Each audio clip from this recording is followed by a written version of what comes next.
Mass and All Access is brought to you by the LifeBridge Health Sports Medicine Institute, now open in Foundry Row in Owings Mills. Buck Showalter leaves Baltimore a winner. At the end of the day, he won't have the win-loss record to prove it, but ultimately he will be remembered for his team's 3 stunning playoff appearances, his top-notch defensive units, and bringing a winning culture back to the Orioles. His legacy is set. Dan Duquette's legacy is far murkier. True, he built those 3 playoff-bound rosters, but the O's were always overachievers. The Orioles never had the best roster on paper in Duquette's 7 years as executive VP. Some of Duquette's moves were good, some were bad, and some were ugly. Let's look at 3 moves that will help define Dan Duquette's time in Baltimore.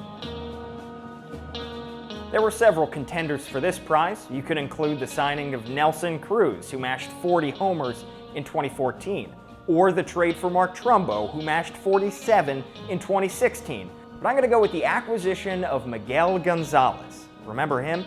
A 28-year-old cast-off, Gonzalez came to the O's on a minor league contract.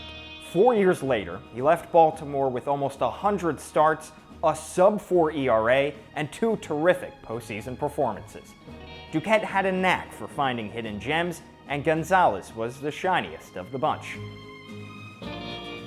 You could argue not re-signing Cruz was Duquette's biggest error, considering he's hit 44 homers a year in Seattle, or maybe handing Ubaldo Jimenez an ungodly $50 million deal.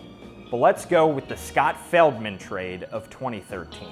The O's scored Feldman from the Cubs before the 13 deadline. What they thought they were getting was a top-of-the-rotation piece that could propel them into the playoffs. What they got instead was 15 mediocre starts and no postseason. What they gave up was a Cy Young winner and an outstanding reliever. True, Jake Arrieta and Pedro Strop were downright awful for the Orioles in 2013. But just 2 years later, Arrieta was the best starter in the game. And a year after that, both Arrieta and Strop helped the Cubs climb the mountaintop. The Feldman trade made sense at the time, but in hindsight, it's bad. And if the Scott Feldman trade was bad, the Chris Davis contract extension was ugly.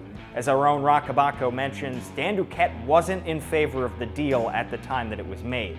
But the 7-year, $161 million contract will forever be a blight on Duquette's resume. Davis's .168 batting average this past season was the worst in baseball history, and he still has 4 years left on his contract. Duquette may be remembered in Baltimore more for his missteps than his triumphs, but you can't talk about the Orioles' recent run of success without mentioning the name Dan Duquette.